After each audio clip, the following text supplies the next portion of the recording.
Alrighty, y'all. Well, it's currently unlisted, but just so that everybody in the call understands, I'm actually recording this straight to YouTube.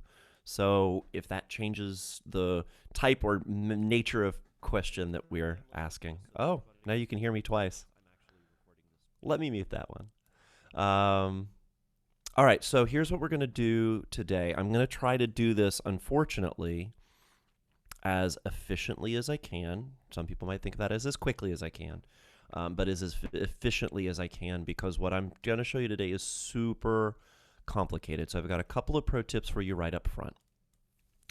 If technology in terms of computers is something that gives you anxiety, I have a recommendation. And that is this.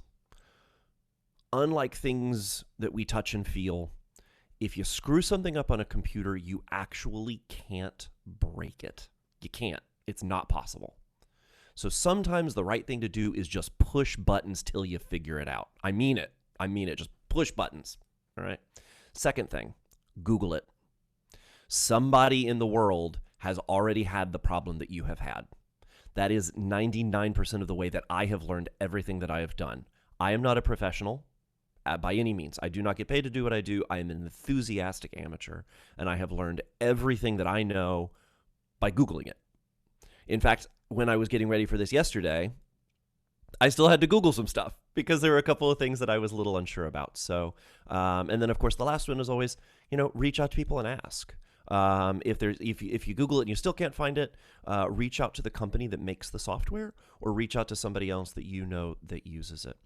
So I'm going to show you my personal workflow today for how to make these videos. There are many different ways that you can do it. There's lots of different software that you can use. You don't have to use the video software I'm using. You don't have to use the audio software I'm using. You don't have to use anything that I'm using, but the principles will remain the same. I'm going to be showing you everything using the Adobe suite of products because for a relatively inexpensive subscription fee, you can have access to every software package that you need. That might be useful for some people. It may not be useful for other people. One of the problems with the Adobe subscription is when you are no longer a subscriber, you don't have access to any of their software. It is not a purchase the way that we're used to purchasing software. So that may make a difference. So let me go ahead and push my screen. I'm going to show you the whole screen, and I'm going to optimize for screen sharing. So when I optimize for video so that it's a little clearer, it'll be a little harder for me to see if people have problems or concerns. So I apologize for that, but I promise I'm going to try to make some time for questions at the end, and I'll take some breaks in between each step to also let people ask questions if possible. So here we go. All right, so you'll see here is my workflow, and I'm going to show you how this works. So I just kind of jotted this down in a quick text. I'll put this together in something a little more formal looking later. The reason I did that in this draft format is actually because I am going to incorporate some feedback that I get from you all as we go to see if there's things that I missed. So here's my basic workflow. The first thing that I do is I make the backing track for the singers to sing along to. You got to do it. It has to. They have to have something to sing with. Otherwise, you can't sync their performances later. The tempo has to be consistent. And then the third thing that you do, and this is, I think, the thing that most people are thinking when they make a virtual choir video, is then you have to compile the videos, and that's the part that takes the longest. So let me show you a couple things. Let's start with making the backing track. I'm going to show you how to do the virtual choir video using Adobe Audition, and you could make the backing track using Adobe Audition. I personally tend to use Mixcraft. It's just the software that I'm the most comfortable with. If you aren't familiar yet with Photoscore, this software is amazing. Let me pull up just a piece of sheet music that we've done. So this is our spring show. Here's a piece. Let's see here. I'm Still Standing is a good piece. I enjoy it. Little Elton John for you.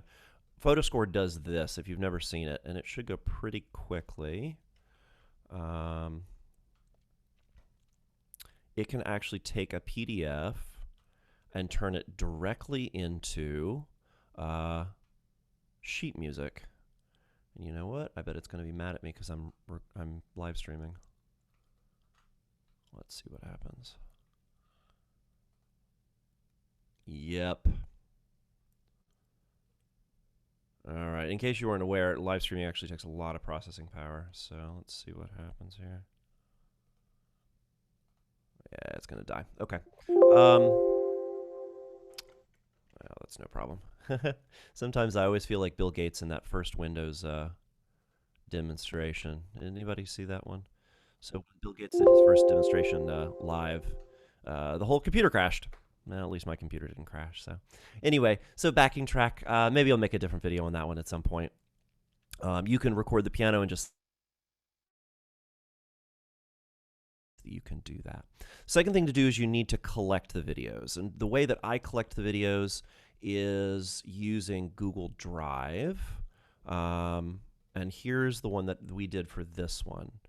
So I created a folder, and then I just had to make sure that the privacy settings were set correctly so that anybody can contribute. You'll have to figure out for yourself, depending on what platform you use, how to set up those privacy settings. So that's steps 1 and 2. 1, you got to make a background recording. And step 2 is you've got to get that background recording out to people. And then step 3, 2.5, is you've got to have them send videos back to you. Recording the videos can look like any number of things. Kathleen Hansen from San Diego, they did an amazing one where they had everyone in solid colored t-shirts, and it was very formal looking, and they got them all in solid backgrounds. It looked spectacular. I haven't done one in that way that was quite as formal looking yet.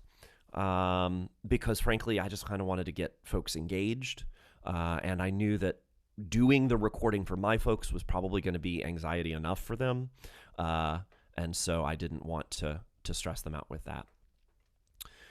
So here's the one for the ADs. Now let me show you the final product before I get into this, because as soon as I show you how this process works, some of you are going to like sign off immediately and get frustrated and think that it's more than you can handle. But I want you to see what it looks like. So here's the one that I put together. I won't play the whole thing, but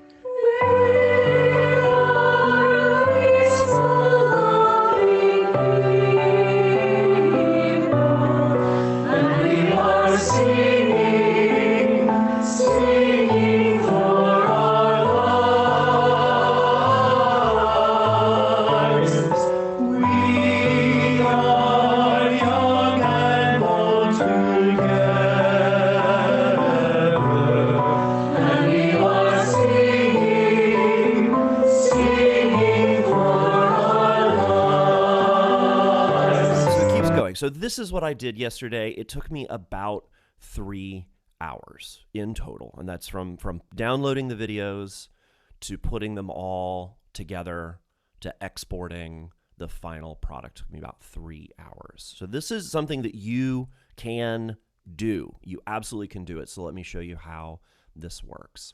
The first thing you have to do is you have to download all of the videos.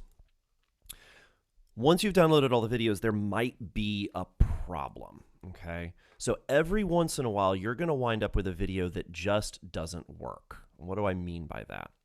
So the first thing I need to do is I need to get the MP3s out of the video in order to get the audio out of the video, rather. You can do any format you want, but I use MP3. To get the audio out of the videos, I use this software. It's called Adobe Media Encoder. That might be confusing because encoder, well, I don't need to encode yet. I actually need to transcode. But Media Encoder will do all of those things. What they have sent you is already coded, right? MP4, MOV, all of these are compressed, and they're a combination. There's actually 2 things here. There's the video, and there's the audio. There are 2, they're called streams. There are 2 streams. There's a video stream, and there's an audio stream. And the first thing that I want to do in order to make a sound recording is get the audio stream out of these videos. So I use Media Encoder to do that. This is part of the Adobe suite of products. So what I'm going to do, it says to add items to the queue is I take all of my videos, and I won't use all of them, but I'll just show a few of them. And So there's a few. I'm actually going to use, let's not use that one. And I add them here, boop.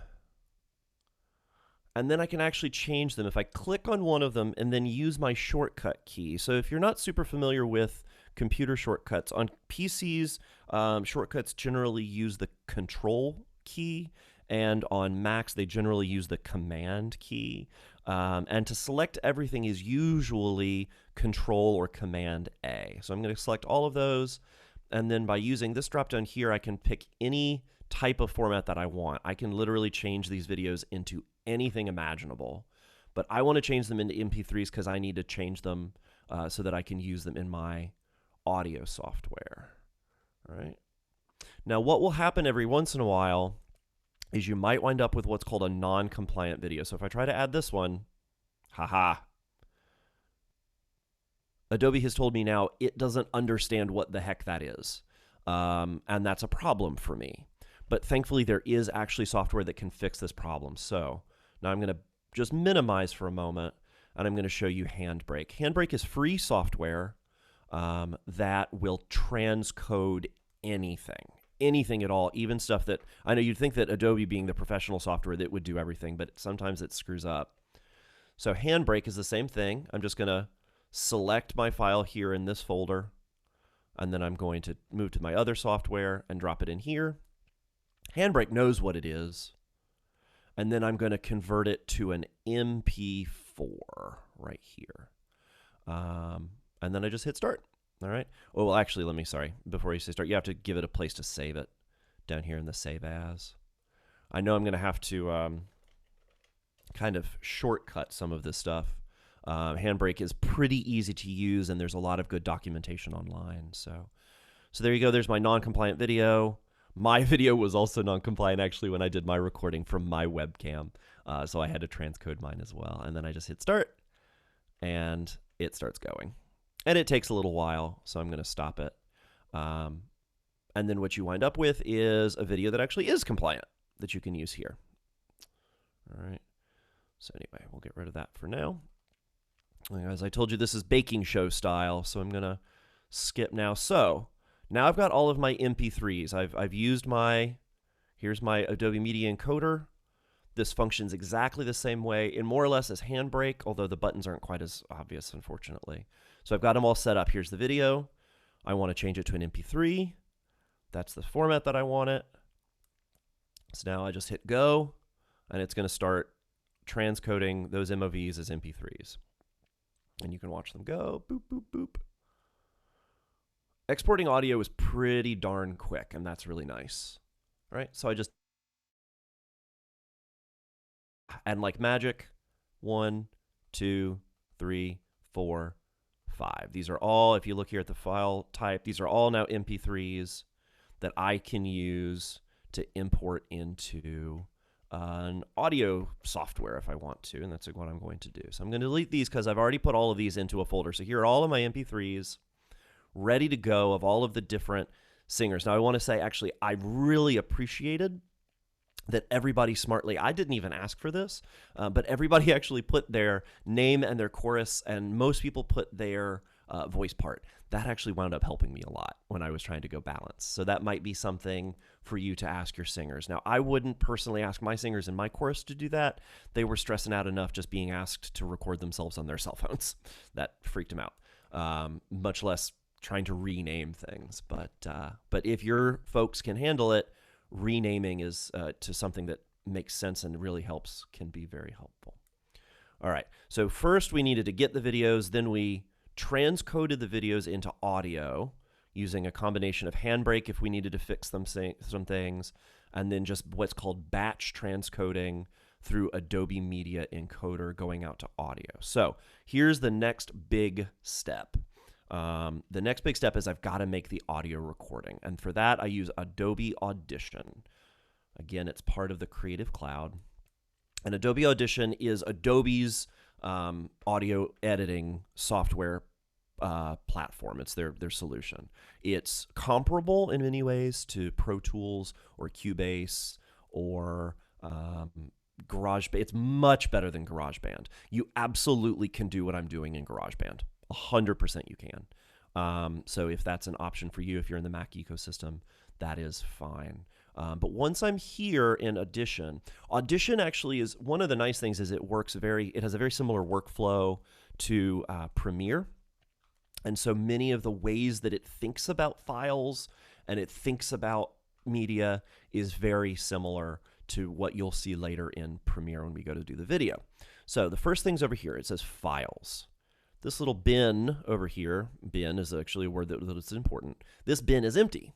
So I need to fill this bin up. So I'm going to go back to my MP3 folder, and I'm going to select my MP3s, and I'm going to bring it over here, and I'm going to drop it into this bin. Boop.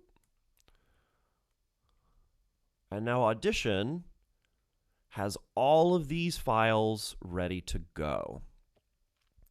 Now here in my editor, sorry, let me not do that yet. Here in my editor, I also don't have anything, and what I need is a multi-track. I need a multi-track option or a timeline so that I can add all of my files and sync them up together, my audio files. So first thing I'll do is I'll hit multi-track, and then I'll create a new session, and I'll call this AD Virtual Choir. All right, that works. Templates are really useful, except that if you notice, none of these things actually make sense for us. Like film sequence, well, we're not doing a film sequence. Stereo, we're not doing any of this stuff. So what I generally do is use two options. I use a sample rate of 44.1 kilohertz or 44,100 hertz and bit depth 16 with a master in stereo. For those of you all that have been around for a while, you'll recognize this probably as the standard for CD audio.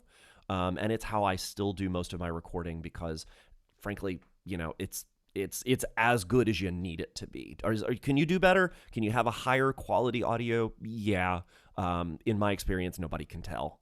The decision to go with these formats back in the 80s were specifically because nobody could tell anything better than this. So I go with 44.1, 16-bit, and stereo. So now I'll create, and here's my new multitrack. So we've got a bar over here so that I can go between my different tracks. Notice there's nothing on them right now. All right. And then up here is what's called the timeline. And the timeline you'll see will actually fill up once we have multiple things going on. All right. And I'm able to scroll across the timeline and scroll across my different tracks here. So what I'm going to do is one by one, I'm going to start dragging in my audio. So here's track number 1. And I'm going to listen to a little of it. And we are singing, singing for our life. Sounds fantastic. Now notice up here, all of a sudden my timeline, I can actually drag it now. You can always change the size if you want to look at more or less of the project. You can actually increase or decrease the size of the timeline. This will be important later when we're really trying to sync things up and we need it to be smaller, or if we want to change lots of things at once and we need to see more of the project at once.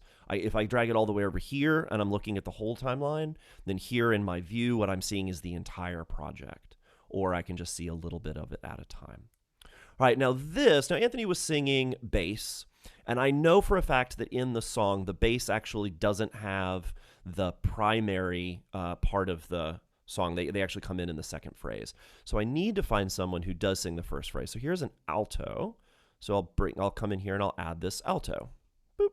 And now it's there. And look, I can actually move it around. And watch what I'm going to do. Because I need to move it around, these two are not going to sync up yet, but we need to make them sync.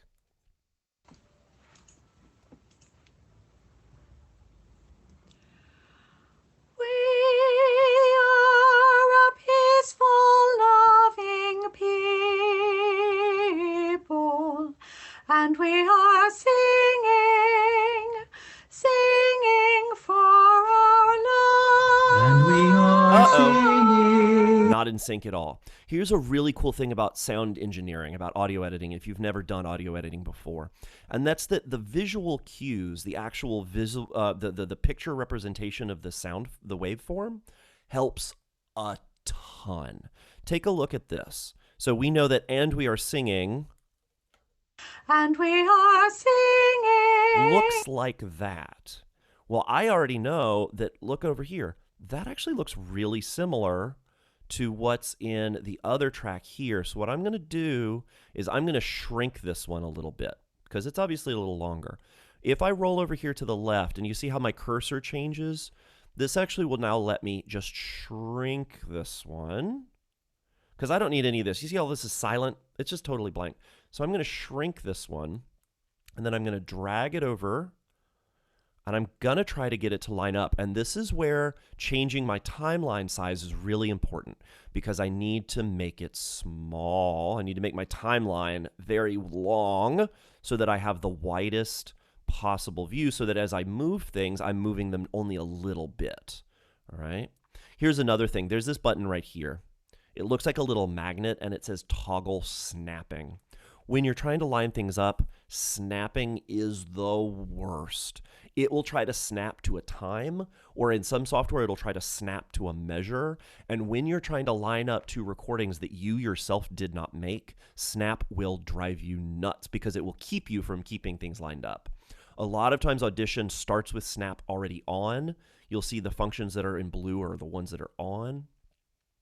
You have to turn snapping off. So whatever software you're in, make sure when you go to line things up that snap is off.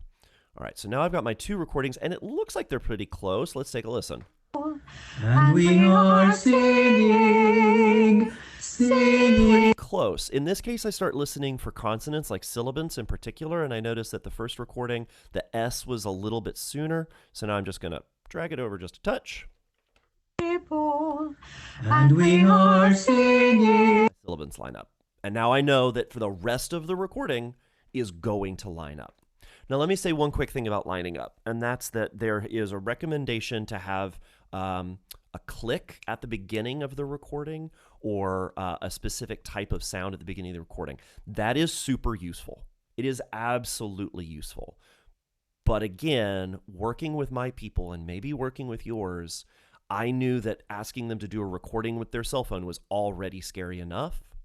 I knew there was no way that they were going to be able to put their headphones in and then pull their headphones out, or, you know, all these different things that would be required to do that. So, you know, if you're in a chorus that has 100 people, you're going to see how tedious this gets really quickly.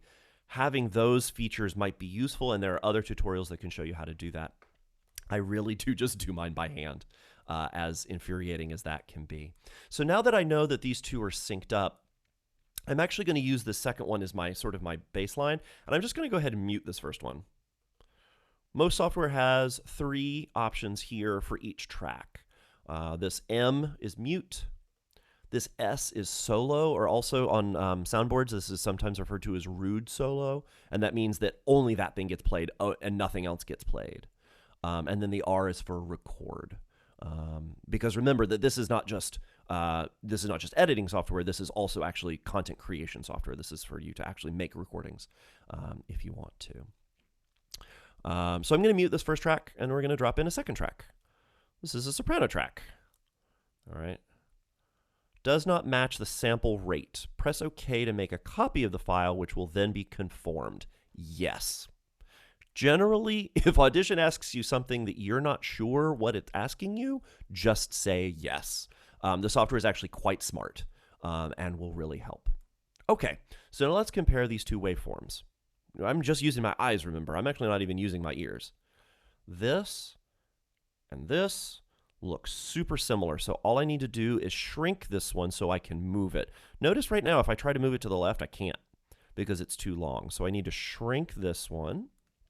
And now I'm going to be able to move it, and I'm going to try to line it up. So do you see how these forms here, this form here, these are similar?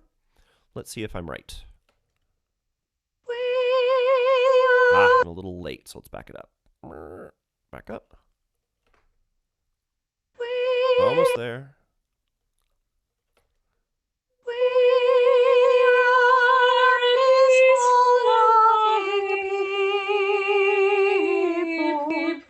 And we are singing,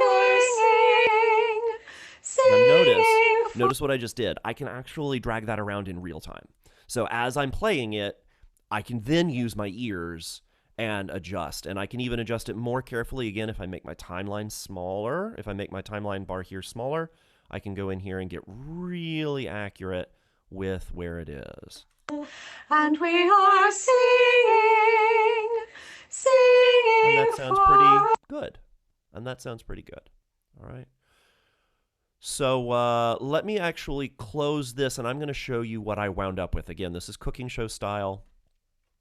So we're going to close this one. Do I want to save changes? No. But I am going to open the one that I made the other day, which I saved, which is called this session, TPPA AD session. And anytime you have a file in Audition, it's going to call it a SESX file. So I'm going to open this one, and here's what I wound up with. Right? And how did I do that? I literally, you'll hear me say this a few times, rinse and repeat. So what I did was I dropped in every single track, and then I lined them up, and then I made sure that everything fit together one at a time. And this is where it gets really one of these. All right. So if nothing else, this will probably be a good opportunity for you to get some audio engineering experience that you can use later. You know, I do all of the after mixing for our shows, for example, when we do concerts and stuff. I just do it ourselves. So now here's what we've wound up with. After lining all of them up, I've got this.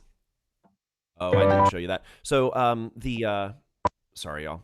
The track is actually down here. The accompaniment is nothing more than the accompaniment that I had sent them out in advance.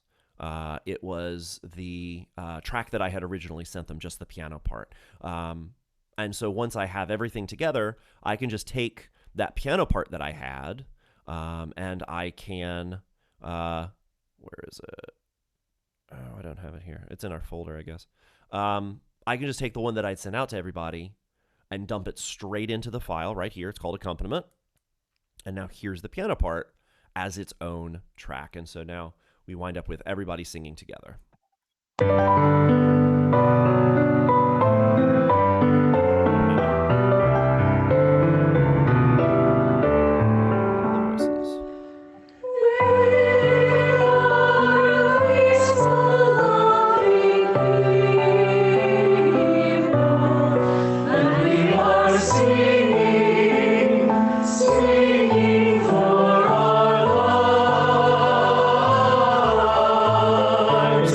What I'm going to actually use as the audio track. Remember, I mentioned that videos have two streams, either video stream and an audio stream.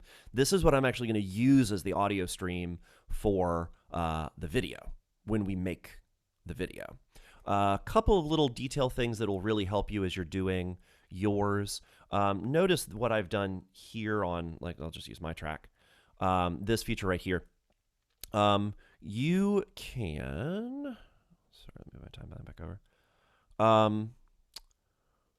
One really cool feature of Audition is that once I slide this over, and I want to get rid of as much of that silence as I can, this little button right here is a fade in. This little square right here, and if you just drag it over, it'll fade in. So if I don't fade it in, and I start playing it, and you notice it kind of like, you can hear the background noise all of a sudden.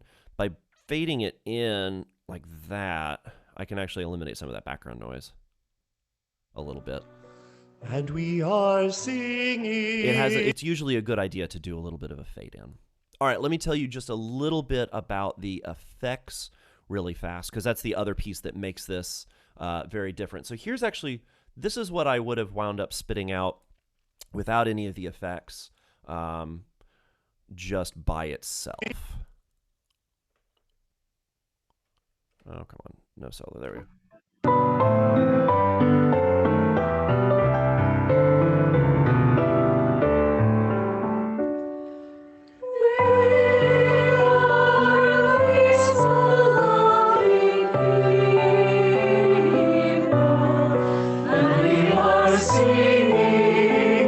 So it sounds fine. But it sounds a little like we're singing in a closet. And that's not always exactly what we want, because again, we have the tools, we have the technology, we've got the toys to make it sound a little better. So what I do is once I've got everything lined up like this, I go over from, you see, here's the editor up here. I'm going to go over to the mixer. Every software has a mixer. And if you've ever been around mixing software or mixing hardware, this will look very familiar to you. It is just a mixer. All right. Each channel has its own, each track winds up getting assigned to its own channel, just like your microphones on your soundboard. It's just that this has a lot more buttons on it than generally maybe your soundboard does, right? Maybe a soundboard just has your fader, your mute and your solo, and your pan, right? Or something like that. Unless you're, maybe some of your fancier folks, you've got, some more buttons on it. For the most part, what I do is I set everybody to about -6. If everybody is at full volume, if all the videos are at full volume, what's going to happen is that it's just going to blow. Everything's going to be way too loud, just over the top, way too loud, and you'll just wind up with something that sounds pretty gross. Let's.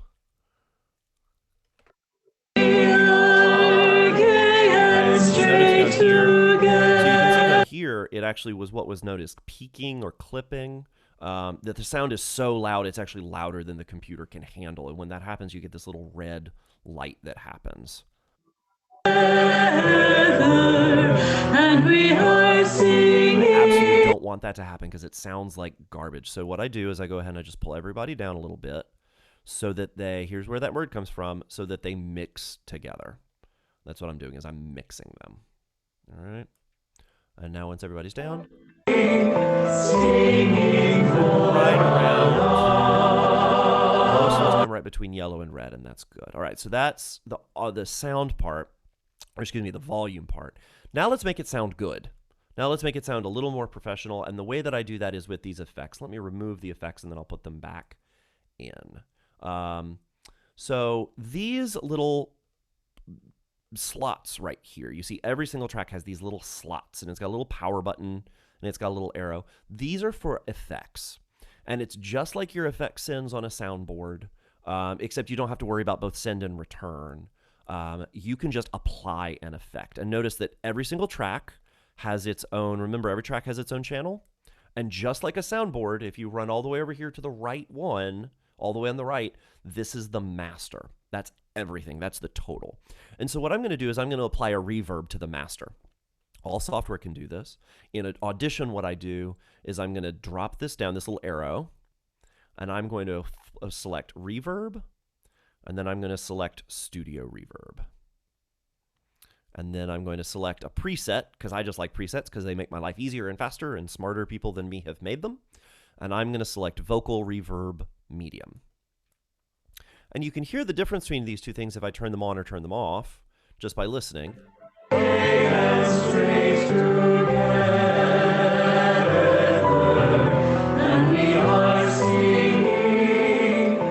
you know what? I actually think maybe that's a little too reverberant. So I'm going to edit the effect. And I'm going to decrease the decay a little bit. That means how loud it is. I'm going to decrease the earlier functions. This is where I told you can't break it. Play with buttons. Do this. Just move around till you get something that you like. Right? Move the buttons around. I know that I generally prefer something a little more dry, a little less wet. And that sounds great now. Now here's the last thing. The last thing is that we have this norm in media now that everything is about the same volume. And the reason for that is because when people listen to media or look at media across a wide range of different devices, it can be really hard to know what they're going to listen to, right? So like if you have something with a high dynamic range like an orchestra, if you're listening to that in your living room on your stereo, it's probably going to sound great. If you listen to that in your car, which we've probably all had this experience with choral recordings, you listen to a choral recording in the car, you can't even hear some stuff, because the car is noisy and it covers it up. So what I tend to do is I use what's called a limiter. This is the last one. And it's actually usually here in this compressor. Yeah, and I use a hard limiter. And then I use a default of -3. All right. And what that does is it just boosts everything a little bit so that in the end, everything's a little bit louder. Notice that this number is the visualization here. It's just a little bit louder, and now everything's a little louder. Final thing. So I put everything in. I put each track in individually. I synced them up. Yes, I synced them up by hand. Yes, it's tedious. I mixed them together by using the individual channel mixers just like I would on my soundboard. All right. And then in the end, I came over here to my master channel. I added a few effects to make sure that it sounded like what I wanted it to. The very, very last thing. Now I need to mix it down. I need to actually output a file that I can use. So what I'm going to do now is I'm simply going to go over here to File and say Export, Multi-Track Mixdown, Entire Session. Okay, one more time. File, Export, Multi-Track Mixdown, Entire Session. It's going to ask me, what do I want to mix it down to? And I typically, at this point in the process, use a WAV file. Now, people can fight about this if they want to. Well, you used MP3s to start, so isn't it going to be less quality when you go? Yeah, okay, fine.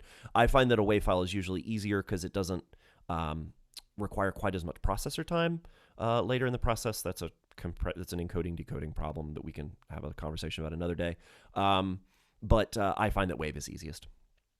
Look at that. It's 14.1 or 44.1 at 16, just like I wanted it. All right. And where do I want to put it?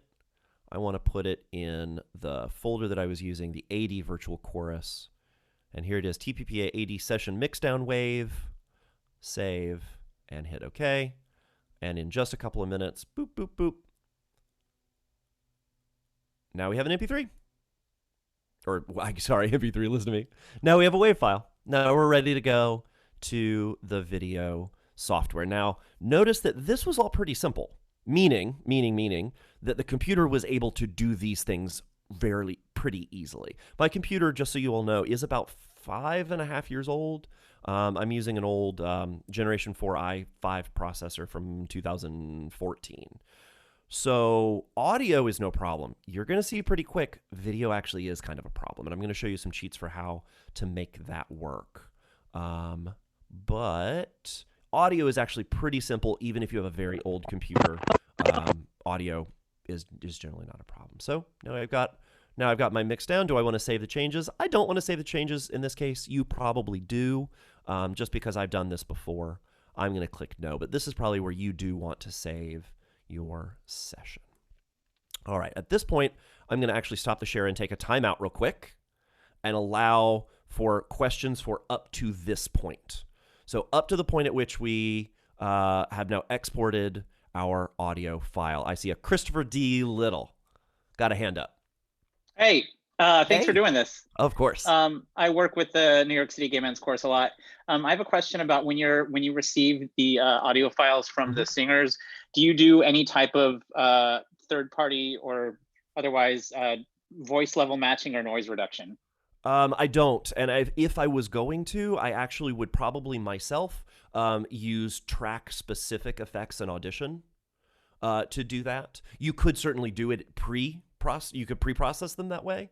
A good way is to actually, that's a place where I often will use Audacity, which is that free software. If I do, there's Levelator, things like that too. Ooh, I'm not familiar with that one. Okay, cool, yeah.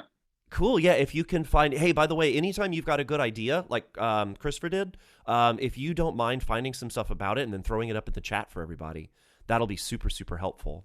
Yeah, if you want, you can do all the pre-processing you want to before you dump it into the multi-track.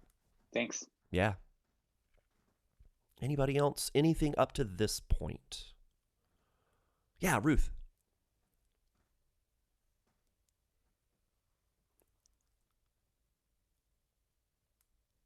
Oh, can't hear you. Here, I'll get you. Go for it. Does PhotoScore work the same way as Finale and processing from a PDF? So Finale.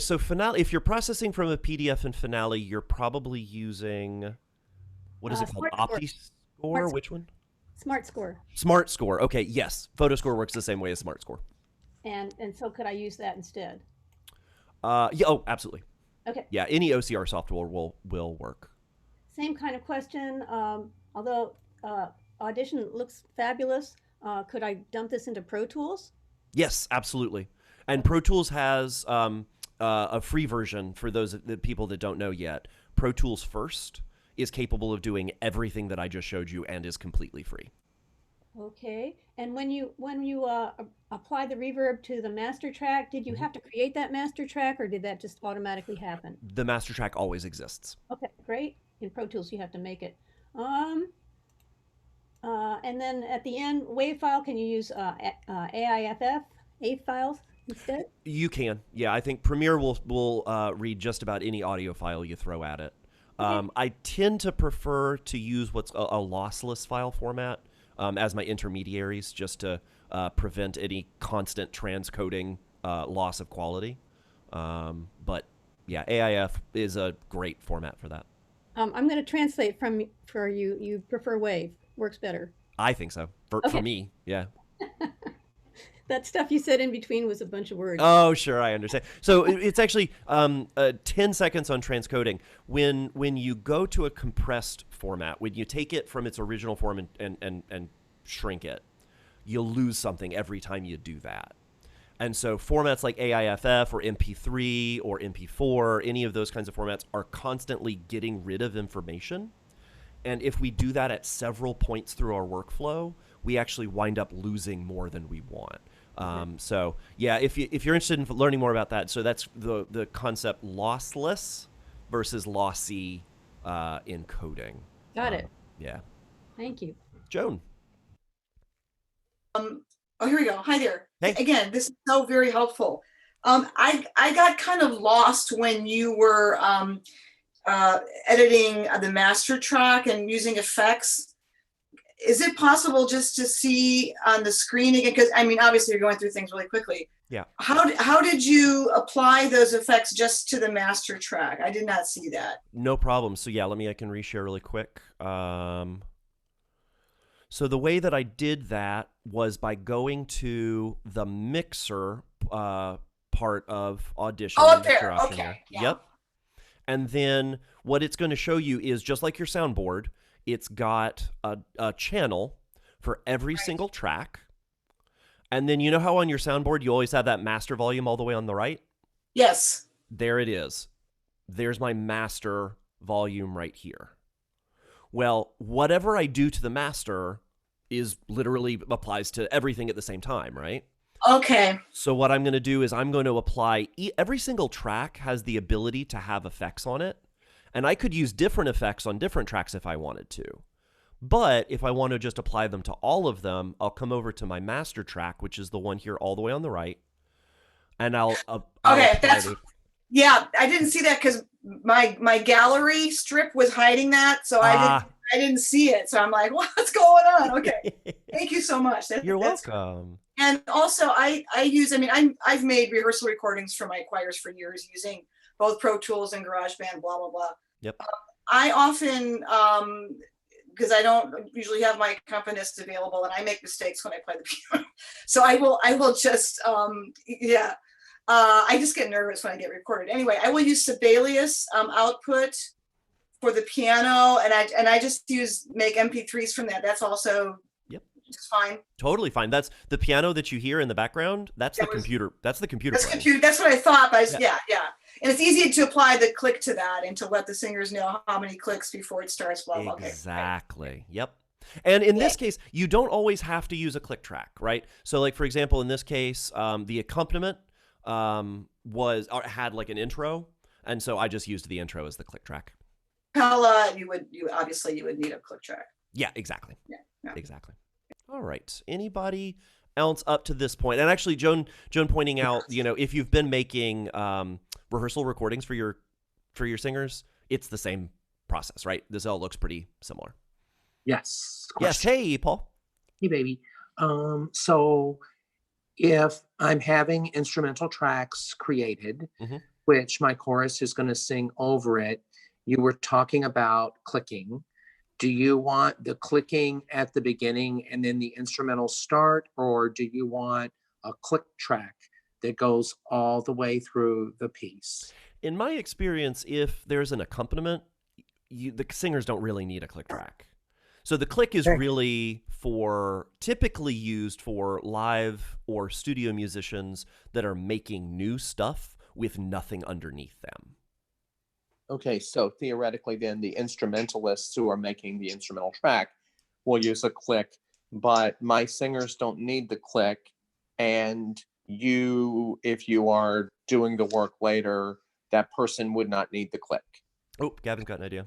Is that a question or a thought? It's just a follow up with what Paul is asking. So when we were creating ours, again, we're still in process, which is why this is very helpful. But I found that actually for many of our singers, and Paul, you might have noticed this too, when we've done other recordings, because our singers are a mixture of experience levels and mostly non-professionals. Often I've found that if I give them a click, it freaks them out. They don't really know how to engage with that part of it. And especially if you're doing something that they're used to singing with just piano or with a band, for the singers, for your singers in your group, it might be more effective not to have one. I found it actually caused some challenges, so I distributed both so they could do something. Okay. And so then, if I'm understanding you correctly, a different song, which is actually going to be voices stacked on top of a live recording, all I need to do is get the audio out of it's an MP4 and they just use that. And I don't need to worry about clicking at the beginning. They just sing with the band, basically, right? Exactly right. Okay. Yeah, if you're using a pre-existing recording, all you have to do is send them the pre-existing recording and then they just record their video. Because in fact, like San Francisco did this for their early one. They didn't even use the audio from the singers' videos that they sent them. They actually just used the recording from the concert and then used the video from the singers. They're basically just lip syncing. But let's be honest, that's kind of what they're doing anyway, right? This is just a process in making a video of singers lip syncing to themselves. Is it okay? So as music directors, we all know it's cheating, but so we won't talk about the moral, ethical issues involved in it. But is it easier to accomplish this for the one that the song is pre-recorded if we just use the audio and don't worry about stacking all that other sound on top of it? Because you just skipped a step. If you use a pre-existing concert recording, you don't have to do the audio stuff. So then I want to ask you about the ethical, moral side of, do you tell the singers that is what you are doing if they probably wouldn't know otherwise? Or do we just, I'm trying to make them happy. I want them to feel like they did something in this period of time. But it will make the product easier if I don't actually put their voices on it. So do we just not tell them? Or do we tell them? And I don't have like a deeply rooted moral feeling about it. I want other people to know. First and foremost, looking at people's faces, I don't think any of us have deep moral feelings about what we do and don't tell our singers. Sometimes we don't tell them things on purpose. I think it's also like if you have one person's track that's really crappy and unusable, you just don't, their video's there, but you don't use their audio. It's a similar kind of dilemma. Yeah, exactly. Okay, super. So I have one more question. I have a professional videographer who has volunteered to help with this because he's doing nothing. Nice. Like at home. So he's going to do this. I have to decide that pre-existing song, they had really adorable choreography, and I am not a fan of the choreography genre, but I have to say it was super effective and they mastered it. Any feeling about, for the purposes of the virtual choir video, are we better off to just have them do this? Or do we try to get it far enough back that they can do their crap?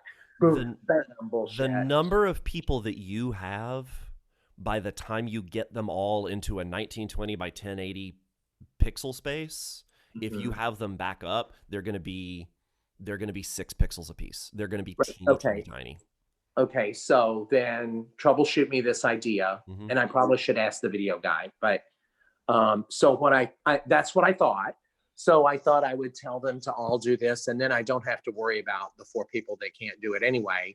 But then have maybe 6 people or 8 people who are really fabulous at the choreography also provide me with this. And then he has options. He has options to play with in the video part. Is that a crazy? I mean, honestly, honey, I know so little about this that there's about 3 words in every one of your sentences that I don't know the vocabulary. So for somebody who says they don't know much, all the things you just said make terrific sense. Okay. Videographers love options, especially if you've got a pro who's going to do way more than what I'm about to show people. They can do cut scenes and they can have different formations on the screen happen. They can make some people bigger and some people smaller. That's not what I'm showing today, but if you've got somebody who can do that, do it. It's going to be fantastic. Yeah. Yeah, go and watch a couple of the ones that San Francisco put up. And they've got all these cool After Effects stuff and like the whole screen like turns and yeah. I'm not showing y'all how to do that today. Sorry. Okay, cool. Okay, super. Anybody else before we jump to Oh my God, starting there's video more. editing? There is more. Oh, that was just step 1. Hi, I got a quick question. Hey, Jennifer. Hi, William. Thank you so much. You didn't really kind of go over this. I don't know if this is the part you didn't want to include, but Okay. the actual recording microphone. Any recommendations to kind of ensure some consistency about sound quality? No. In quarantine, there's no way to do it. If we were to do this for real, if you were doing this project on your own and you really wanted to have something splashy and professional, you'd set up a little, studio cubicle somewhere and you'd have your own Isolation. equipment. Yeah. If you're just having people do it on their cell phone, it's just, and that's where actually, Paul's idea about using an existing recording has some validity to it because then at least you can control the audio quality. No, there's no way to really control it, unfortunately. Okay. Thanks. Yeah, absolutely. I've been thinking about this, y'all, from a philosophical perspective as a way to keep our singers engaged and motivated when they have nothing else that they can do. People thrive when they have something to contribute to and they have a project to work on. And that's what this is for me. Whatever it turns into is what it turns into. It is giving people something to work on. Gavin? Yeah, so a quick note about the microphone question you just asked.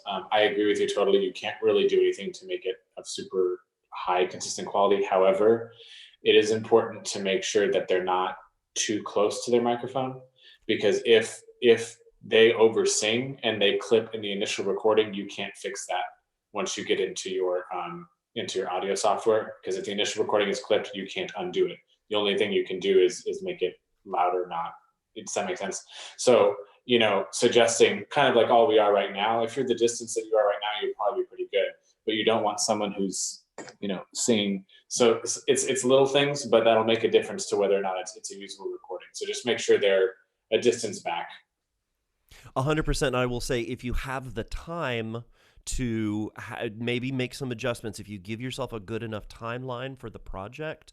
I actually had one recording from this set, from the AD set, that clipped and was not usable. And what I wound up having to do was actually kind of what's called ducking. So I would just mute them when that happened, because I was moving in a hurry. What I would like to have done was gone back to that person and been like, hey, we had this glitch. Do you mind doing it again? So, Christopher? And building on that, if they're using their their AirPods or something like that when they're recording and the audio is coming from that, there's nothing you can do, I guess. Is the mic is so close, and yeah, well, and also the AirPods are Bluetooth, and Bluetooth kind of sounds crap anyway. Right. All Bluetooth kind of sounds crappy. So if they cannot use that, if they can use a wired microphone, it will sound a lot better. Or no. Wait. Okay, now I completely don't understand what you're talking about, and that sounds like instructions I need to give my singers. Okay. Can you back up and explain this for old people and Totally. dummies? Okay, so the new hip thing, now that most iOS devices have gotten rid of headphone jacks, is that most people use AirPods, right? The wireless earbuds as their primary headphones. And they have a microphone on them. If people use those to do a project like this, you're going to wind up with 2 problems. Christopher's pointing out that the first problem you're going to wind up with is the microphone is very close to their face. And when they start singing loud, it's going to be too loud and it's going to clip and it's going to sound, and it's not going to be usable. So that's problem number one. The microphone's too close to their mouth. Okay, and Aaron Frisbee, I trust that you're taking good notes on this. William, talk slow. Go. Okay. The second thing is that Bluetooth devices just sound kind of crappy. If you've never noticed it, now you will, because I told you. The sound coming from a Bluetooth device just doesn't sound very good. So if it's possible for them to plug in a microphone like a headset, that will get you a better sound quality. Now, again, this goes back to the, what is the point of this whole thing? Am I going to refuse to use someone's recording because they sent me it? No. It's, for me, this is an engagement program, so I'm going to use what they send me. But we want to encourage them to use, okay, the thing, I feel so dumb, like everybody's going to laugh at this question, okay? Yeah, I'm that guy in the class right now. Okay, so, okay, are you talking about using a wired headset for their listening, or are you talking about using a wired microphone for their recording? So I'm just saying that if they're using their phone to record their video and they've got headphones like earbuds that they're using with a mic on them, that mic will sound better. Now the ideal thing, in my opinion, is to use two devices. Okay, so one device is recording the video, the other device is playing their music. Okay, so if I, Paul Caldwell, were making the video for William, the thing that William would prefer me, the tenor, to do is plug my headset into my laptop, my computer, and put that on here and play the music, and then click record on my phone. So I'm using two devices, and that is going to give you a better options for. Got it. And if they say, I don't have that, all I have is my phone, we say, we love you anyway, go forward merrily. But if you can do it this way, this is what we prefer. There are ways to do it if they only have one device, but that's beyond the scope of the presentation today. Okay. I feel like I have taken up too much time. Please. No problem. Kristen. I just wanted to follow up on Paul's comment because I ran into that issue. I was trying to listen to the recording with my computer and record through that mic with my headphones. And it was wired and everything, but then when I played it back, I had some really weird feedback. It sounded like a plane was flying over. I don't know what it was. So I separated it out, and I happen to have a work computer and a personal computer, and I recorded. And I don't know how it works on William's end, but from my end, I didn't have the feedback anymore, and I listened with one, and I just recorded using my computer mic externally and listened with my headphones. So cool.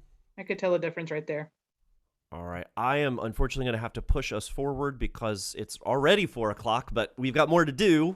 This is being recorded, so if you've got to bounce at any point, that is okay. I noticed that I don't know if this is anything about the content, but we had maybe like a third more people about an hour ago.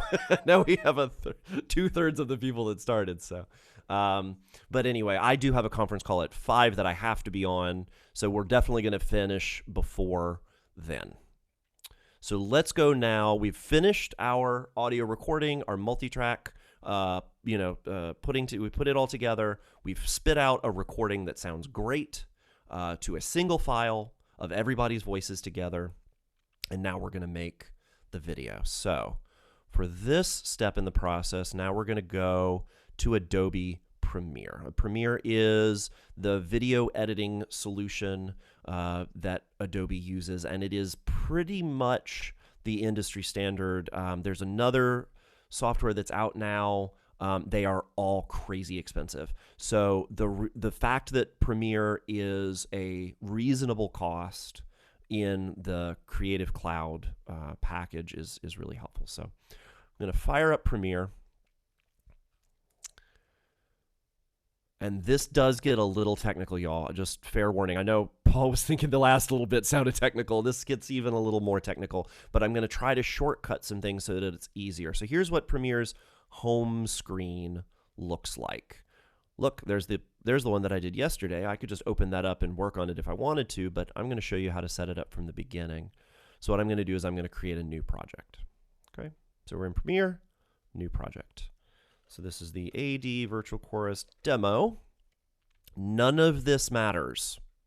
None of this matters. All of this tech, none of this matters. Just hit OK. Boop, OK. And it's going to make us this really cool workspace. All right. It's going to look similar to Audition. They wanted to get most of their workflows to look pretty similar. Okay. So over here is that bin. Remember in Audition, we used the bin to put our sound files. In Premiere, we're going to use the bin to put a whole bunch of different kinds of files, video files, as well as audio files. Let's actually start with the audio file. So here's that mixdown that we made from earlier. All right. And I'm going to take this mixdown and I'm going to drag it over here into this bin. And now I have audio in a bin. All right. Now what I need to do is I need to make a sequence. A sequence is, for video, what a multi-track recording is for audio. You can think of a sequence like a multi-video recording. Either that's going to... Okay, sorry that the Zoom keeps blinking on me. That's super weird. Anyway, so we need to make a sequence. So I'm actually going to make a sequence over here. In my bin, over down here, it says new item. Okay, here's my bin. I'm in the project. New item, and I'm going to make a new sequence. And this gets really, see, new sequence, and it's going to give you like a million options because it wants to make sure that you're compliant with the type of camera you used. We're not using a camera, so here's what I'm going to do. I'm going to go over to settings, and I'm going to select editing mode, custom, settings, editing mode, custom, and I'm going to go to something really simple and really basic. I'm going to go to a time base of 30 frames per second. And then down here in my audio, I'm going to select 44.1. Remember, 44.1 was what we used earlier in our audio recording. And then all of the rest of this should be fine. Those are the only two things I'm going to change, all right? So first, let's do that again. So in the new sequence, I'm going to start with settings. I'm going to use a custom editing mode with a time base of 30 and a sample rate of 44. Okay. And I'm going to call this sequence AD video compilation. You can call it whatever you want. And then I hit OK. All right, now I've got this new sequence. Hey, look, now I've got a multi-track thing. Now, the tricky bit about multi-track is that... when did you fit? That's right. The tricky thing about multi-track is that now we actually have two streams, right? We've got an audio stream and a video stream. And in Premiere, what you're going to see is this little bar right here separates those. I've got V1, V2, V3, A1, A2, A3. Up here's the video, and up here is the audio. Well, this will track here, which is our mixdown, is just audio. And this is where I want to start. So I'm going to take this one, and I'm going to drag it over here, and I'm going to drop it into my sequence as the audio. And I'm actually not going to let it go all the way to the edge because I want to have some wiggle room. So I'm going to drop it in right here. Now notice the first thing that it's doing is it's trying to get it to snap. Gosh, I hate snap. So I'm going to come over here, and I'm going to find that magnet button or whatever in your software is called snap, and I'm going to turn snap off because I hate snap when I'm trying to do projects like this. So now what I've got is just the audio, and the audio is there now. We made that earlier. Yay, it works. Okay, so that's good to know that it works. By the way, you'll notice I don't usually hit the play button very often. It's because in order to use a shortcut, I just hit the space bar. Space bar in most softwares is your play and your stop. All right, so now I've got my audio in here. Now what I'm going to do is I need to get my videos in here. So I'm going to go back to my thing, and I'm going to select all of my singers' videos. Notice I was very actually grateful, by the way, that I had a couple of singers that contributed multiple parts. That was really actually helpful because there were not a whole lot of people that contributed videos. And that's fine. That's okay. Not a big deal. But anyway, so because of that, I'm only going to use one of each of them. There's Kristen, as much as I love you, I'm not going to have two of you in the video. So I'm going to select these. I've got the videos I'm going to use selected, so now I'm going to drag them into this bin where we were earlier, and Premiere is going to deal with them. So now I've got all of these videos in my bin. Okay. So we're going to start here with Becky's video, but the first thing that I actually need to do, well, actually it'll be easier if I do it first. So let's drag Becky in, and we're going to put her on, boop, just like that. We need to see where her audio winds up. Her audio winds up here, and her video is here, and here she is singing. So now what we need to do is we need to line up her video. We need to line up her mouth with the lip syncing. Just like Audition, this timeline bar can grow and shrink if I drag it. So if I come over here, I can make it bigger and smaller. And remember that if I make it smaller, that means I can make more accurate differences, all right? So now what I'm going to do is I'm going to see if I can line up where she sings with the audio. S, remember, is solo, so I'm going to need to figure out where in my audio track, in this green track, is where the singing starts. So the singing starts there, right at that line. And I'm betting, because she's singing with headphones, that Becky's track, her singing, probably starts right here. So I'm going to drag this. Now look, notice when I drag the video, the audio also moves. And if I drag the audio, the video also moves. By default, Premiere will link the audio and video streams when you import something. When I drag something from the bin into the timeline, it's generally going to link them together. And we're actually going to get rid of the link later, so it matters. But for right now, I can trust that if I move this over, if I move my audio over, that the video is going to come with it. All right, so I want to kind of line it up. Now I'm going to unsolo so I can hear both, and let's see if that syncs up. Look at that. Her lip sync works. Yay! Hallelujah. So now I actually don't need her audio from the video anymore. The only audio I'm ever going to need is this green one here. The only audio I ever need for this entire project is the session mixdown. So what I'm going to do is I'm going to do two things. The first is I'm going to unlink it. The way that I do it is by selecting the clip, just by clicking on it, right-clicking on the audio, and then clicking the unlink button. Now, why do I need to unlink it? Because I need to delete it. And if they're linked together and I delete it, Premiere will delete both of them because it thinks that they're the same thing, but they're not. So by unlinking them, now look, I can select them individually. I'm going to select the audio from the video recording and just hit delete. And now it's gone. But now she's still here.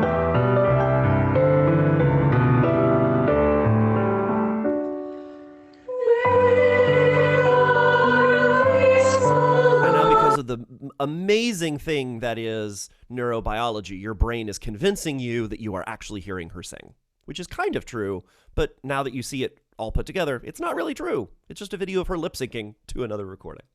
So now we need to actually construct our grid. You can do this however you want to. I had 16 videos, so I needed to make a 16 by 16 grid. So what I did was I simply put guides in. So how do I do that? So if you come up here to, let's see here, view, there are two buttons here in view. If I see, I can actually select these different working windows. See how I do that? All these different pieces of my workflow, I can select them and do different things with them. So I need to select my preview here. Once I've selected my preview, I can go to view. And then I want to do two things. I want to see the rulers, and I want to see the guides. I can turn them off. Notice the rulers go away. That's usually the default. By default, it will not show you the rulers. So you need to select the preview window, go to view, say show rulers, and then second thing, go to show guides. And now why do I use the guides? I use the guides so that I can line up all their videos in a nice little, neat little pattern. So what I'm going to do is I'm going to actually, if I come over here to the ruler, do you see how the cursor changes to a little left and right arrow? This will let me actually drag a guide in here. Now, the ruler has different ways that it can be set up. Look at this. You know, see it can be pixels or percent. I generally just use percent because I find it easier. If you want to do the math in your head for what the pixels would be, that's fine. But I usually just use percent. I've got 16 videos, so I need 4 by 4. Or I could do, or actually do I have 16? Let me actually recount. 1, 2, 3, 4, 5, 6, 7, 8, 9, 10, 11. Oh, nope, I was wrong. I only have 12. So let's use those 12. So I need 3 by 4. So let's do it like this. 1, 2, maybe not 3. Let's go over here. So 1, 2, 3, 4. Now look where I put my grid, my guides. I put my guide at about 25%, 50%, and 75%. And then I'm going to drag down from here, and I'm going to say 30%. What is that? About 33%-ish, and about 67%.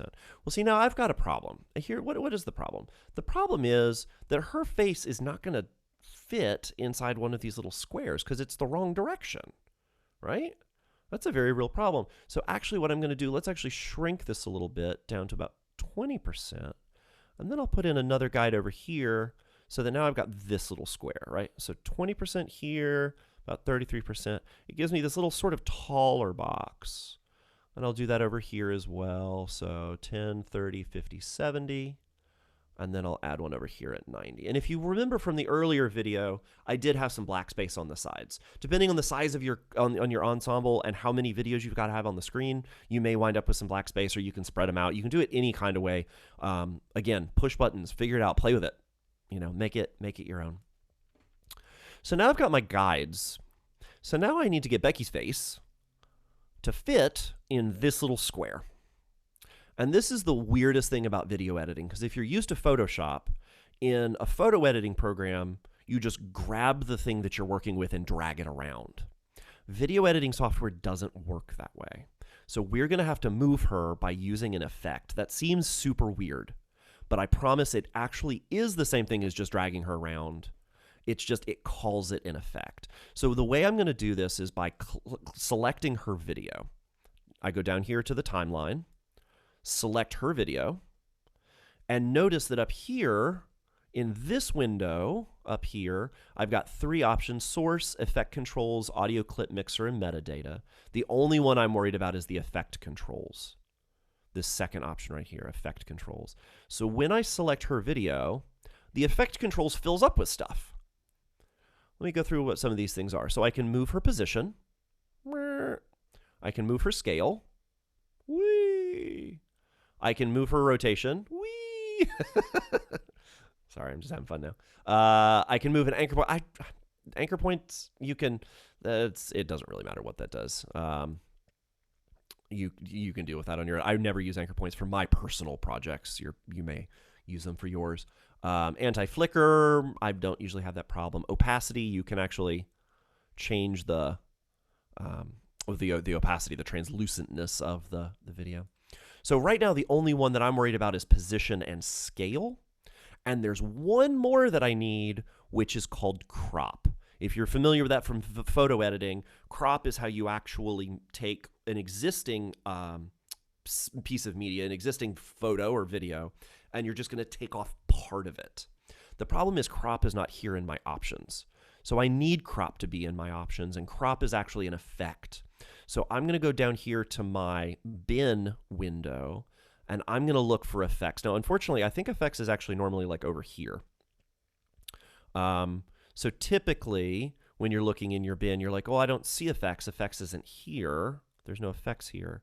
And what you actually have to do is use these 2 arrows to select effects. And then what I typically do is once I've got my effects selected, I'll move them over. But here are my effects now. And what I'm going to look for is crop. Now, I could dig around for it, but I don't. This little magnifying glass here, I can just search for it. Crop. And here it is down in the transform effects. So now I need to add crop to her video. And I just drag it and drop it. I'm going to drag crop from the bin up to the effect controls, And there it is. So now I've added crop to her option. So now watch what I do. I'm going to do a combination of change her scale, change her position, and change her crop.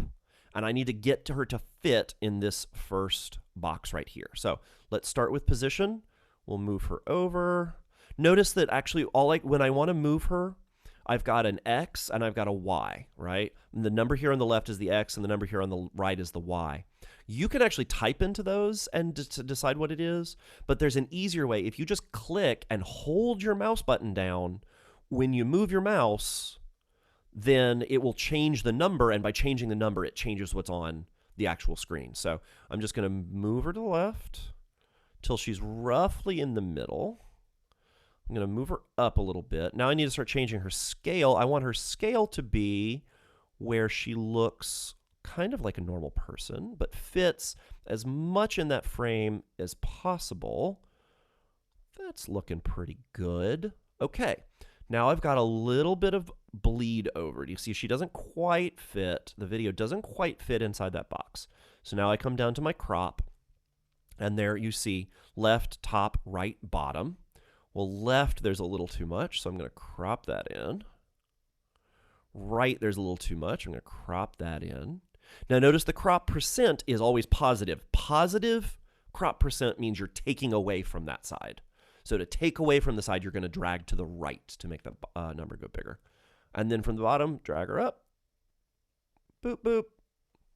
And there it is. And now Becky fits in the frame. So I'm going to do that with one other video, start to finish, and that's going to be it. Because cooking show style, we don't want to do every single person. So let me do one more video. All right. So here's Celeste. I'm going to drag Celeste over here. Now this is super important, by the way. So just like a multi-track audio recording, if you paste one audio file on top of another audio file, it'll just replace it. I could do that if I just came in here and pasted Celeste directly on top. Now Becky's gone, and that's a problem. So I'm actually going to need to add Celeste to her own video track. So I'm going to do up here. And this is where I'm going to give you a tip. This is where old computers, new computers are a problem. What the computer at this point is having to do is play multiple video recordings with effects applied simultaneously. My 5 to 6 year old computer can't do that with 16 videos. It can do it with 2 or 3, maybe 4, but it can't do it with 16.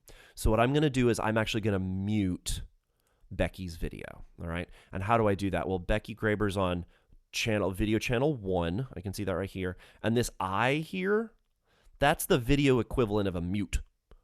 You know, she's still there. I just can't see her. And that's going to become really, really important later when I have 16 or, in Paul's case, 300 videos on the screen. It's just not possible to edit all of them simultaneously and see them. Not on my machine anyway. So I'm going to mute her. So now all we're looking at is Celeste. So now the first thing I need to do is line up Celeste's audio with the recording audio and then get rid of her audio. So actually, it looks like I did a pretty good job. You see this? And let me make it just a little bit bigger so you can see what I'm seeing. So notice that the waveforms are actually pretty similar. Let's look and see. She's a little behind. Let's move her over just a little bit.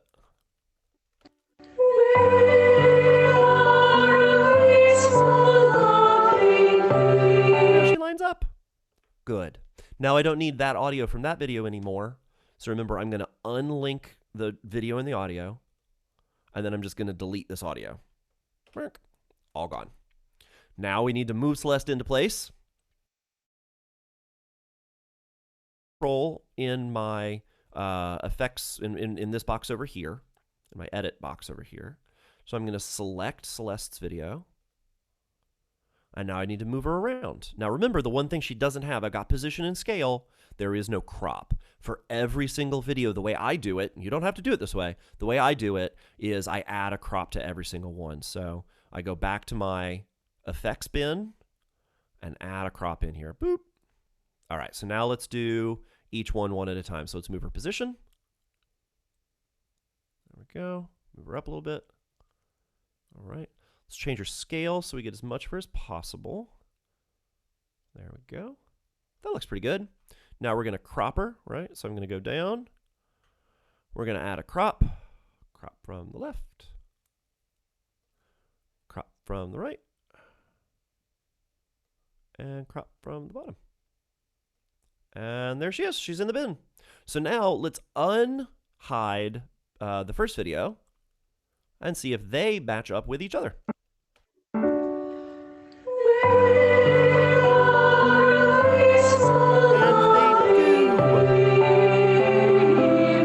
Thank goodness. All right. And at this point, it's rinse and repeat. Yes, you literally just do this for every other single little face in your Hollywood square. And it is very tedious, and that's why these things take a long time. But let me show you what the final project looks. Well, no, actually, before I show you the final project, let me show you one other thing. The coolest thing about Premiere is that you can use videos, but you can also use pictures as a source. And so, like, for example, you notice there was an intro. Well, what I did was I actually just created a picture in Photoshop that was the logo with some text. And now I'm not going to teach you how to use Photoshop today. You figure that out, or I can, if you give me a call, I'll show you on another call another day. But I just made this by grabbing the Gala Choruses logo off the website and adding some text. And I made this picture. And then I can actually just take this picture and drop it into my thing. And now there's a picture on my video. That's all it took. And notice if I go to the front and back of the picture, I can actually make it, do you recognize that the cursor changes to similar cursors from Audition? I can just make the picture longer and shorter. Now here's the other thing to know.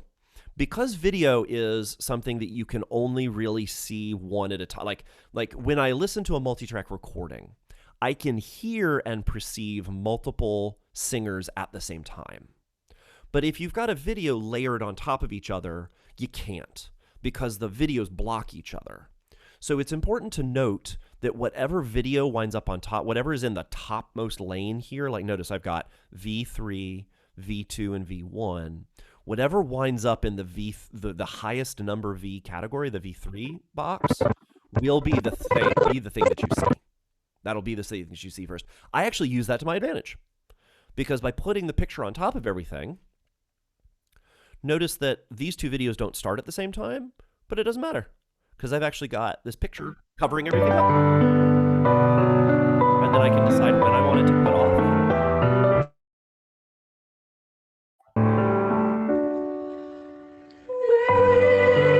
And there it is. And then I would do the same thing. I also had a video as my outro. They're called bumpers, by the way, if anybody cares. So I've created another picture for my back bumper. I just come in here, drag it into place, make it a little longer.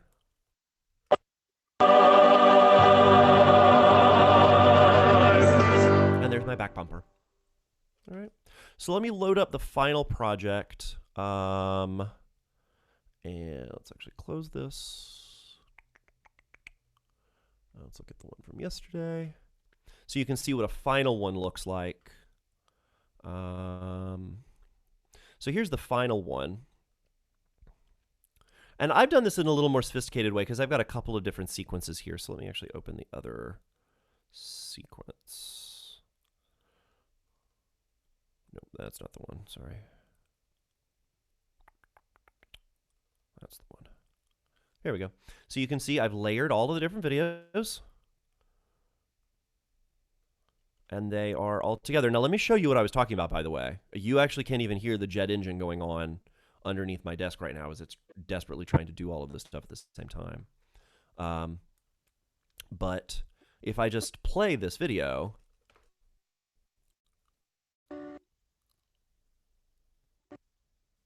look at that. The computer just chokes. And the fact that I'm live streaming at the same time, it actually chokes even harder than when I'm doing it when I'm not on Zoom. Now, I'll tell you, when I export it, it exports perfectly fine because it can take more time. But when it's trying to do this live preview, it's hard. So that's why I mute each one of the videos individually as I'm editing so that I can watch them, because it can handle 1 or 2 at a time, but my computer can't handle 16 at a time. So that helps a lot. Very last thing is, once you've got everything edited down and it's ready to go, and you've got your bumpers on, you've got your logos in, you've got everything ready to go. What do I do with this? Well, then I want to export it. So what I'm going to do is I'm going to do 2 things. I don't want this entire 16 minutes or whatever it is here. So in video software, what we use is what's called mark ins and outs. You can use that in Audition as well, actually. But what I'm going to do is come to this beginning, and I'm going to mark in by using this button right here, mark in. Think about when people used to use film. If you know anything about film editing from like, before the 90s, I guess, or even in indie films into the 90s, what you would do is you would cut the film and then you would glue it together. And so it kind of looks a little bit like a razor blade, or you could just think about like a little bracket. We're going to mark the in, and then we're going to mark the out over here. I've already got an out marked. That's okay. And I'll mark the out. And now I've got this little section right up here. All right. It's got an out. It's got an in. Now I'm ready to go. I'll come over here to File, Export, Media. And then I'm going to use my source range sequence in out. Now I can actually use this little dragger right here to look at the video. It's going to show me little pictures of the video every time I click. And notice it takes a little while to render. That's totally fine. Let me tell you a couple things about the export settings. All right, so come over here to the right side of what we're looking at. Format, H.264. That's, you just use H.264 because you're probably putting this on YouTube or Facebook. So you've got a million format options. You probably want to use H.264. All right. And then the other thing is preset. Depends on where you're going. I use 720 because, frankly, I don't really think people can tell. Most people watching this on their phone or on their laptop can't tell the difference between 720 and 1080. But 1080 is basically what is broadcast on TV. 720 is what used to be broadcast on TV back in the 2008 when we all first switched. So I use 720. Whatever you do, use one of these YouTube presets. It just makes it so much easier. They've got presets for everything. You can use the Facebook preset if you want to, but I use the YouTube preset because I think it's the highest quality, in my opinion, for the H.264. And that's it. That's all you got to do. All right. The other thing you'll do is give it I know this is really weird. See where it says output name and then has a link? I don't know why they do it this way. The link is actually where you're exporting it to. And if you need to change where you're putting the video, or you want to know where it is, you actually click the link and it'll pop open where you can save it. And I usually just save it to my desktop. You can give it a name. And then once all this is set up, I've got my ins and outs. I've got my format correct, my YouTube format correct. I'll use 720 again. I've got where I want to save it. I'm going to ignore all of the stuff that's going on in here that's crazy and complicated and technical and not necessary and not important. And then I just hit the export button. And then it's going to look like, oh my gosh, it's going to go so fast. And then it gets through the easy part of the video and then gets to that part where it has to look at 47 videos at the same time. And now, again, you probably can't hear it, but my computer has now turned into a jet engine. Notice that time keeps going up. And it's at this point that it just takes, I think for me, it took about 10 minutes to finally export the final video. And since we started with it, let me play just the tail end now of that video so you can see what the rest of it looks like.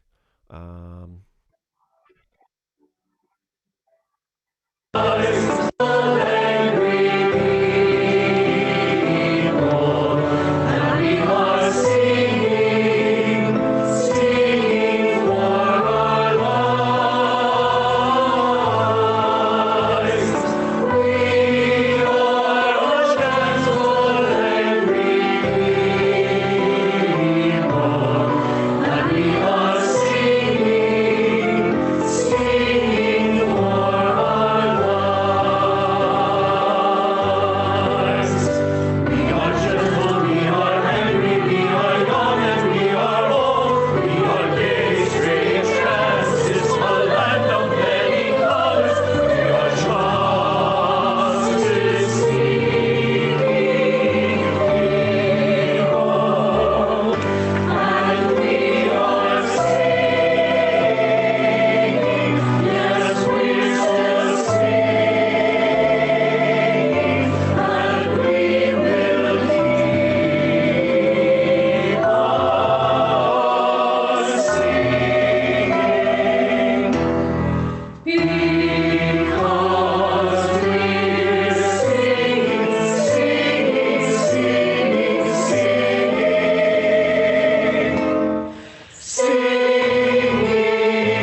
every single one of us stagger breathed that last. Well, maybe not every single one. Pretty much everybody stagger breathed that last phrase, and it worked because when you have enough voices, you can use choir tricks even in videos, right? Stagger breathing is a choir trick to do things we couldn't do otherwise. You can do that in a video if you've got enough people participating. So, what? Oh, hey, question. Go for it. Yeah. Hi. Hi. Wow, that's a lot. I got to get my hands on that Adobe Suite before I forget everything. My question is, I'm sure everybody has a lot of videos where they shoot to a solo, or they have fewer boxes. I'm sure that's just beyond what you can do in this segment here. Flowers, yeah. But so my question is, that grid that you create at the beginning, can you create different grids over the course of the video? Absolutely. So when I created that first sequence, yeah, and I set up that first set of boxes, I can make as many sequences as I want. And then what I can actually do is make a sequence of sequences. Okay. So what you showed was basically one sequence. Just one. Got it. Okay. Yep. Okay. But yeah, so like if we were doing, let's shoot for the moon. Let's say we're doing a multi-camera sitcom, right? Right. So what I would actually have is like multiple camera inputs, and I would have multiple scenes. And so every single scene would wind up being a sequence. And then I would take all of those scene sequences and paste them all together into different sequences and make a full TV show. Well, that's what you're talking about is what that is. Right. And again, just because, obviously if I get the thing, like you said, push buttons, figure it out. But as far as to create a sequence, because again, I didn't see, because your cursor was moving around in a crazy way. It didn't seem to be going with what was happening. So I don't know. What was I saying? Sequence. Oh, how do you, where on the screen is the create a new sequence? It is in the bin. So the bottom left. I'll go a little slower, so hopefully the Zoom will track my cursor better. Yes. In the bin here on the left. Yes. There's a button that says you could create a new bin, but I just use. Oh, I see. Okay. And here's new item. Okay. And when I create a new item, I have a bunch of options, but the topmost one is sequence. Got it. So in the bin on the left menu, on the bottom menu, there is create new item. Yep. And then under that, perfect. Thank you so much. Yeah, of course. Other questions? Oh, of course. Yeah, no, absolutely. Bye. Yeah, bye. Anybody else? And then you obviously add, if you want to fade in, you fade it on the logo at the end, right? Yeah. Oh, yeah. Yeah. So what I did in that case, and I'll just speak it through because this is, kind of technical, but Christopher, I think you've done some stuff like this, is I took my sequence and then I created a new sequence, embedded that sequence, and then used the picture on either side of it. And one of the options for effects in Premiere, just like in audio editing software, is crossfade. And so I just used a video crossfade between the logo and the sequence with the singers' faces in it. Cool, thanks.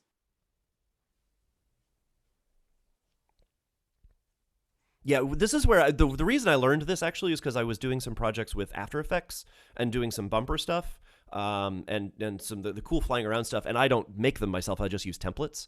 And when I would open these templates, my God, the amount of nesting that people do, putting, three things over here, and then you put that into a sequence, and then you put three sequences together into another thing, and it's really kind of amazing what people do. But nesting those sequences together is how people make the really fancy looking stuff, like what you see San Francisco putting out. Hey, Ruth, you got a question? I had to bail for about all of the audio, all of the video part. I assume that you're going to publish this somewhere? Yeah, it's on YouTube actually as we speak. Okay, great. And I'll push out that link in just a few minutes. Okay, and thank you so much. And before everybody else leaves, it's great to see all your faces. Some of you I know as email addresses, and it's wonderful to see you. Hi, Paul, and to see your cat. No, and Ruth, you too. Actually, you and I have emailed a few times. I want to tell you, for no matter, I know it's an old one for you, but Fishing with Lesbians, I think, is 90% of the reason my women's chorus actually worked in the first place. They were so blown away by that song. So thank you. One of my big hits. And Lorraine, collaborated on the words, Oh right? yeah. Oh great. That's awesome, Larry. Well, thank you very much. It was so meaningful to them. They flippin' love that song. That's great. Other questions, y'all?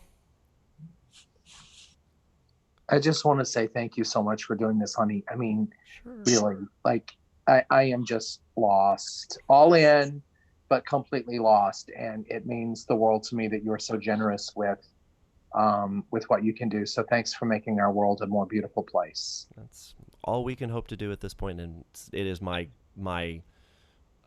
privilege to do it. So, anybody else? No. Okay. Thank you, everybody. I'll send out the link. I'll push the link to the Google group, and Kristen is not here, but I'll have her send it to the Sister Singers Network folks as well. Thank you. And yeah, absolutely. Okay, everybody. Bye-bye. See you again soon.